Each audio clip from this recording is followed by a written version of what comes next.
A Igreja Evangélica Cristo Vive, Missão Apostólica da Graça de Deus, apresenta o programa Posso Crer no Amanhã, com o apóstolo Miguel Ângelo e a mensagem da Graça de Deus.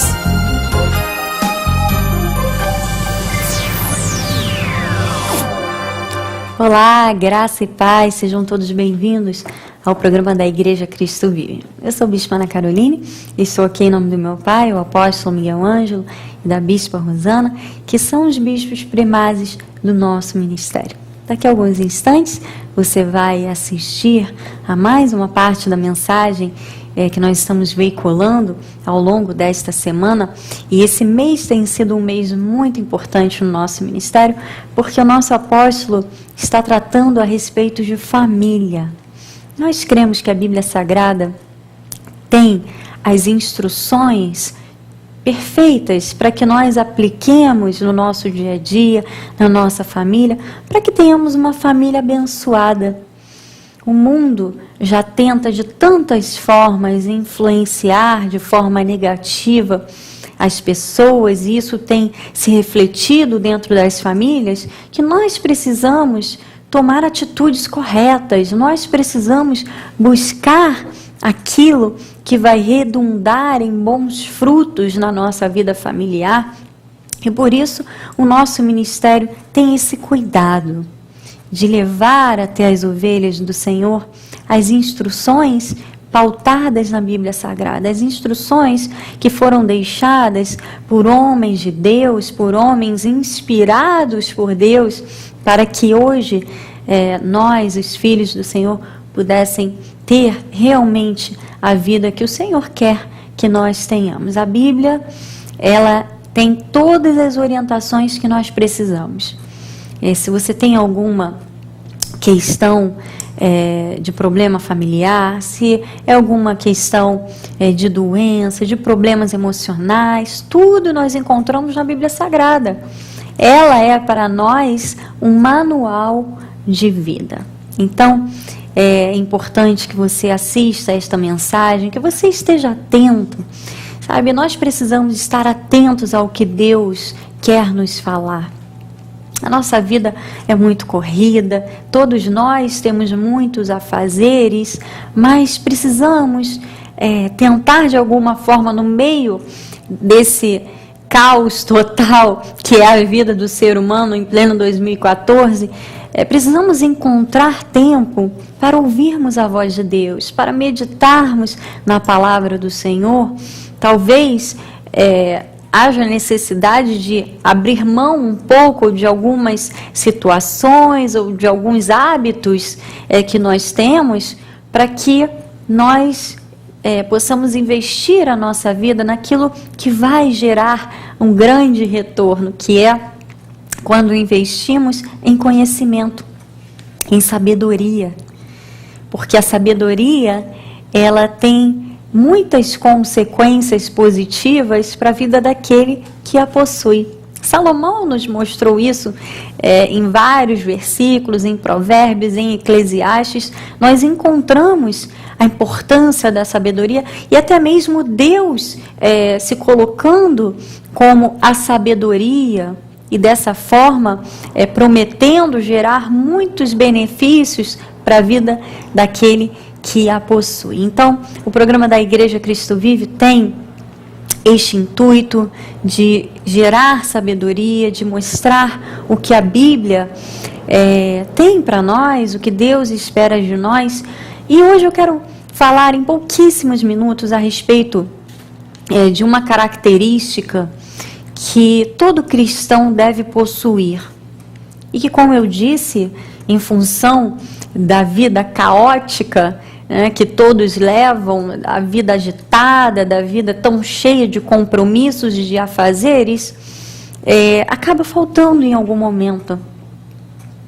Porque essa vida corrida faz com que, às vezes, tenhamos certas atitudes e certas falas que são contrárias à forma que Deus quer que vivamos. Eu estou falando a respeito da moderação. Veja comigo o que a palavra do Senhor diz da segunda epístola a Timóteo, no capítulo 1, versículos 7 e 8. Porque Deus não nos tem dado espírito de covardia, mas de poder, de amor e de moderação.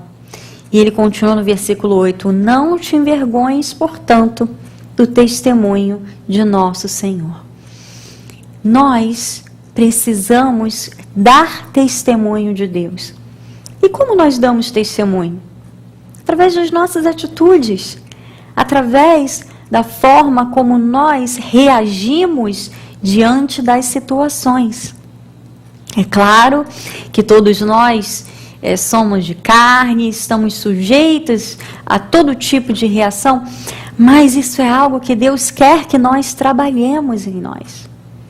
A moderação, o equilíbrio, o evitar excessos faz e deve fazer parte da vida do cristão. A moderação é o que deve nos ajudar a contermos o caos, os conflitos. A moderação é vital para trazer paz dentro das igrejas, paz dentro das famílias, paz nos relacionamentos e no trabalho. A moderação é uma característica que todos nós cristãos precisamos desenvolver. Veja que Paulo falou sobre poder, mas falou sobre o equilíbrio. Então, meu amado, minha amada, que você busque no Senhor a força que você precisa para ser uma pessoa moderada e, consequentemente, ser moderadora ou moderador, aquele que, através da sua vida, haverá paz, haverá o fim dos conflitos, haverá a vontade de Deus se manifestando. Amanhã, às 7h30 você é nosso convidado para estar conosco em mais um culto seminário de excelência da graça de Deus, onde nós vamos aprender a respeito de família, vamos estudar mais um tema, já falamos sobre casamento, falamos sobre filhos, vamos estudar todos os aspectos familiares dentro da palavra do Senhor. Amanhã, às 7h30 na Rua Maricá, 320 Campinho. E eu quero deixar também as duas novas programações que nós teremos. Primeiro, a partir do dia 1º de junho, nós não estaremos mais aqui na CNT. Nós vamos migrar para um outro canal, que é o canal Play TV, que na NET fica no canal 122, e agora você está vendo aí na sua tela, em todas as operadoras, quais são os canais que você poderá assistir. E a nossa programação será agora na parte da manhã, de 8 às 8h30 da manhã. E nós já começamos também na Band, no canal, na TV Band, todos os domingos de 6 às 7 da manhã, o programa Igreja em Sua Casa, onde você poderá assistir a mensagem, o culto completo da Igreja Cristo Vive. Amém? Fique agora então com a mensagem da graça de Deus. Você tenha uma tarde muito abençoada e amanhã estarei de volta. Graça e paz. Então, estes exemplos de questões não resolvidas, por exemplo, se a pessoa vem de uma família gastadora, briguenta, dominadora, e qualquer situação se torna um vulcão, isto destrói. Então, a minha recomendação é que você converse com o seu cônjuge, com a sua parceira, com o seu marido, com a sua mulher. Feche a porta do seu quarto, converse e acerte estes detalhes não resolvidos. Não deixe a coisa se perpetuar. Zere as situações. Feche a porta para o seu passado. Porque é aí que muitas vezes o homem diz: a minha mãe não era assim. Aí a moça diz: mas o meu pai... Amado, ninguém casou com o pai ou com a mãe. Casou com um homem e com uma mulher. Então estas coisas não resolvidas do passado são tremendamente devastadoras para a relação. Quarto lugar, Mágoas e feridas não perdoadas afundam um casamento. Todas as vezes que um casal não se perdoa, vai criando uma barreira. E essa barreira leva à apatia do casamento. Você sabe, às vezes as pessoas se ferem intencionalmente. Outras se ferem não com a intenção de ferir, mas ferem. Então a pessoa que tem mais potencial de nos ferir é aquela que nós amamos. Incrível que pareça. Quem tem mais potencial de ferir é aquela pessoa que nós amamos. E vice-versa. Então, nós estamos entendendo que o perdão tem que ser um hábito diário.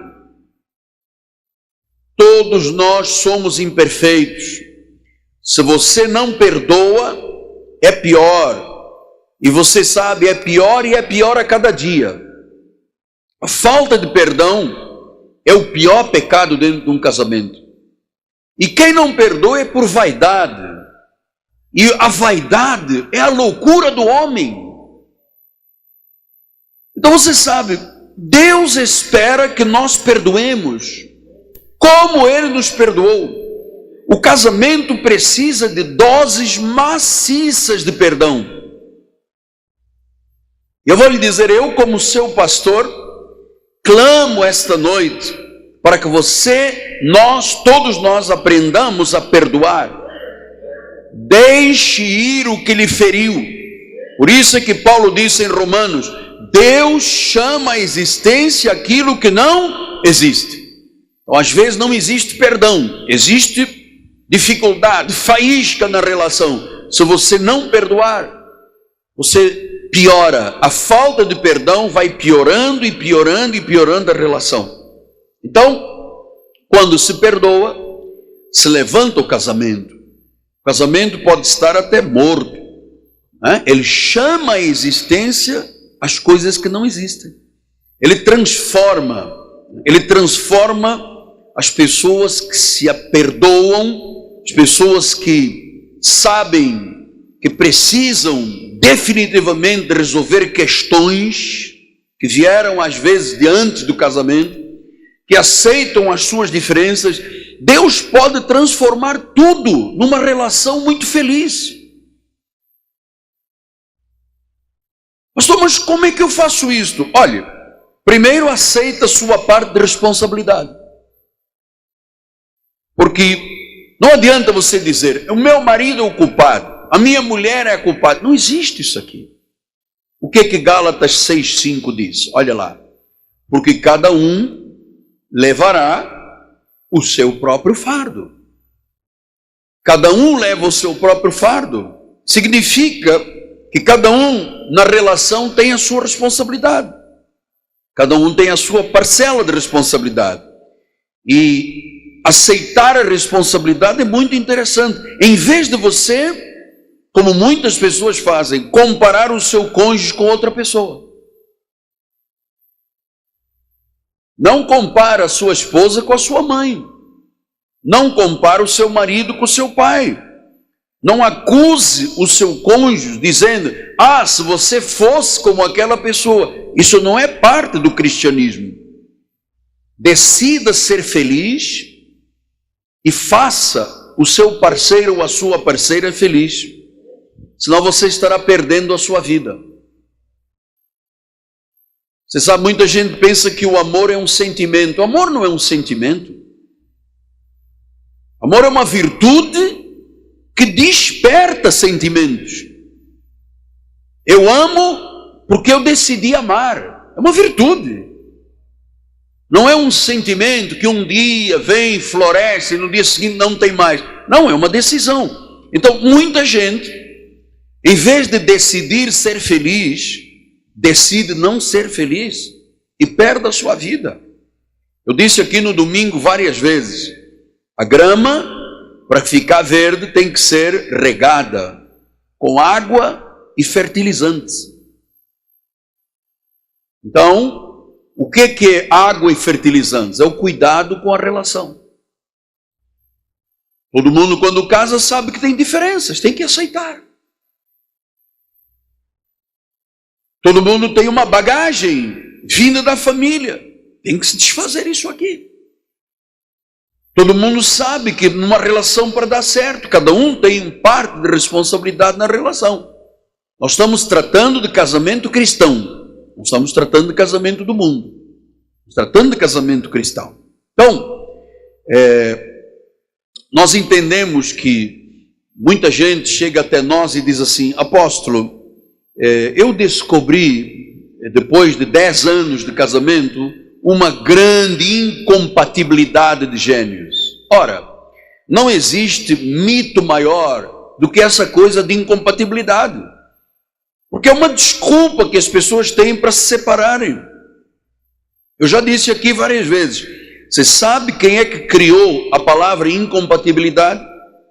Os juristas, os meus colegas advogados, para esconder os erros e as falhas e as fraquezas das pessoas.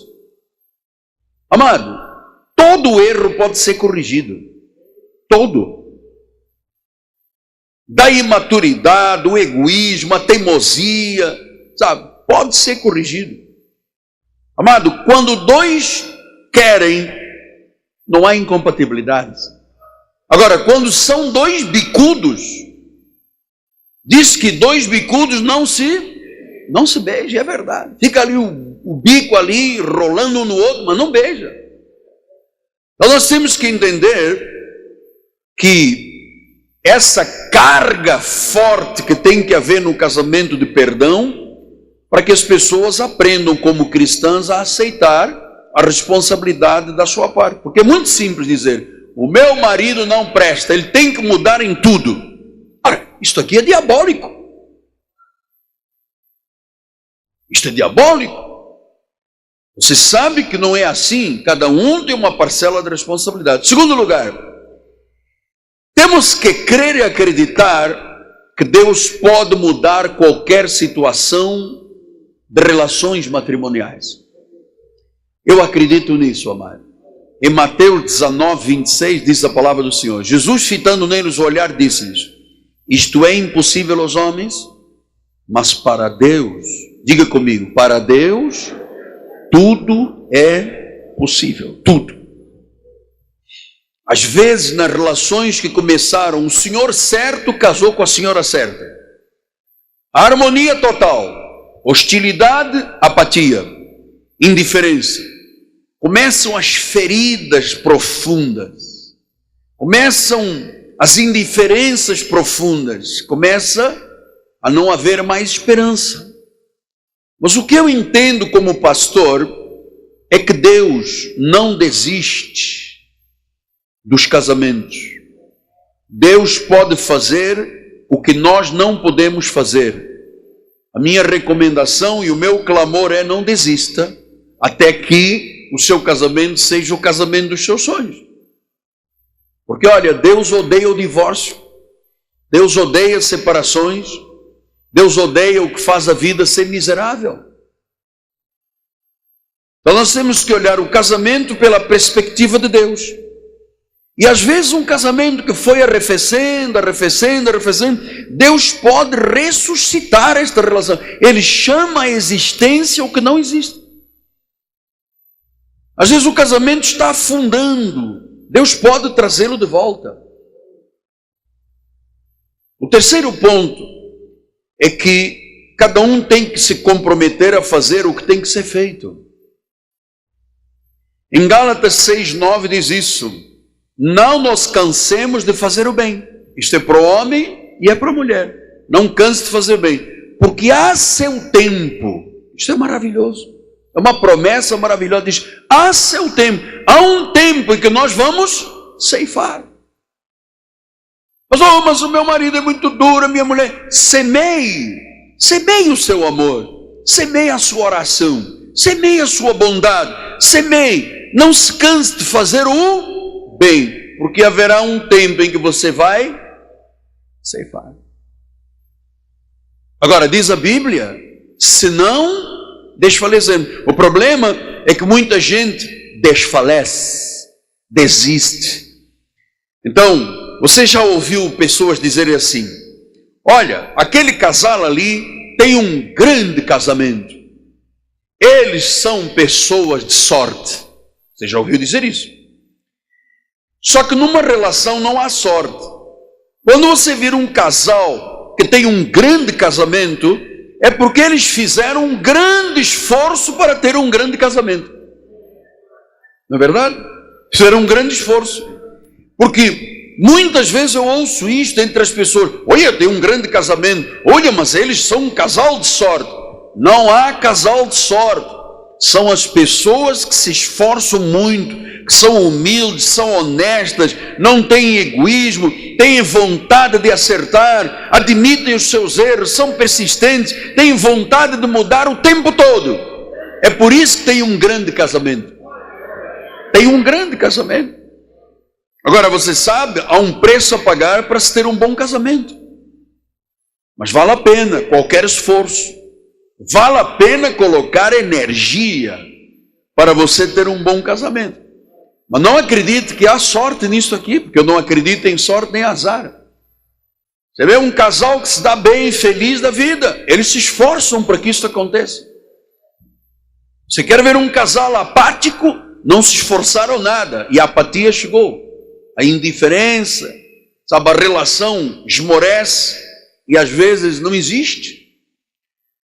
Quarto lugar, resolva o que lhe feriu, o que lhe entristeceu. Perdoe e seja perdoado. Você sabe, às vezes as pessoas dizem assim: apóstolo, eu preciso de orações porque em 1964, 64, cara, acho que eu ainda nem era nascido, cara, 64, não, porque quando foi no governo de Getúlio Vargas, antes de Getúlio dar o tiro que deu, o meu marido me disse, e a pessoa às vezes alimenta ali um fracasso a vida toda. Você sabe, aquilo que o homem semeia, o homem colhe. Então o que diz Tiago 5,16? Confessai os vossos pecados uns aos outros. Quer dizer, o casal tem que confessar e orar um pelo outro, para serem curados. Às vezes a relação está doente, tem bolor, está azeda, tem que confessar, tem que falar, tem que abrir o coração com o outro para ser curado. Depois ele diz: muito pode por sua eficácia a súplica de um justo. Então, amado, se você feriu o seu cônjuge, não peça desculpa. Desculpa é desculpa esfarrapada. Peça perdão. Diga ao seu marido e à sua esposa: eu estou errado, por favor, me perdoe. Porque essa coisa de dizer desculpa lá qualquer coisa, isso não é bíblico. Você nunca viu Jesus dizendo: olha, desculpa lá qualquer coisa. Ele diz perdão, perdoe. Então Colossenses 3,13 diz isso: suportai-vos uns aos outros, perdoai-vos mutuamente, caso alguém tenha motivo de queixa contra outrem, e assim como o Senhor vos perdoou, assim também perdoai vós. É simples. Agora, isto exige o quê? Humildade. Você sabe, as pessoas muitas vezes são fortes nas coisas da vida e não são fortes no que deveriam ser, porque só perdoa e só pede perdão quem é forte. Então nós precisamos de entender que o perdão, ele resolve o que fere, porque há pessoas que ferem e não se apercebem que feriram. Porque quem leva o supapo é que sente a dor, quem dá esquece. E a gente aí encostada no corner do seu ringue, levou-lhe uma no fígado, está dizendo: puxa, como é que eu vou sair desta? Tem que a outra pessoa, antes de trazer a oferta diante do altar, vai e reconcilia-te com o teu irmão, depois traz a oferta. Isto é bíblico. Tanta gente infeliz que se tivesse um gesto de humildade, de pedir perdão, resolveria, sararia uma ferida. Quinto lugar, olha, amados, eu sei que estas coisas que eu estou ensinando, muitas vezes na prática, a pessoa não sabe como colocá-la em prática. Por isso eu lhe recomendo, peça ajuda à igreja. Nós temos aqui bispos e bispas, pastores e pastoras, altamente qualificados, estudaram, se prepararam, são qualificados por Deus e são qualificados em termos profissionais para ajudar, porque em Provérbios 24:3 diz isto, olha lá: com sabedoria se edifica a casa, edifica-se a casa, e com inteligência se firma. Então, eu queria dizer, irmão, não lute sozinho. Você tem uma igreja, você tem uma família espiritual, você tem um apóstolo, você tem bispos, você tem conselheiros, você tem ouvidores, você tem pastoras na igreja. Mas pastor, mas se eu contar o meu caso, vocês vão trazer a púlpito? Duvido que alguém teria a ousadia de contar um caso específico e dizer João e Antônia. Duvido. No nosso ministério, não. Então você tem o direito de não lutar sozinho. Por quê, apóstolo? Porque a sociedade luta contra a família. A sociedade é contra as regras de Deus. Às vezes, quando um casal está mal, ouve de um vizinho: cai fora, larga esse cara. Esta mensagem estará disponível em nosso site www.igrejacristovive.com.br. Leve a Cristo Vive com você no seu smartphone ou tablet. Fotos, mensagens, informações e a nossa rádio e TV web 24 horas online. Assista nossos cultos com transmissão ao vivo. Cristo Vive com você em qualquer lugar. Disponível para baixar nas lojas de aplicativos iOS e Android. Cresça na graça e no conhecimento. Participe dos nossos cultos. Domingo, 9 e 18 horas, com o apóstolo Miguel Ângelo e a bispa Rosana Ferreira. Palavra, louvor e oração. Quarta-feira, 19h30, um culto apostólico de excelência de vida. Igreja Evangélica Cristo Vive, Rua Maricá 320, Campinho, próximo à Praça Seca, Rio de Janeiro, Brasil. Venha e traga sua família. Você acabou de assistir ao programa Posso Crer no Amanhã, da Igreja Evangélica Cristo Vive, Missão Apostólica da Graça de Deus. O apóstolo Miguel Ângelo convida a todos para estar com ele no próximo programa com o ensino da palavra da Bíblia Sagrada.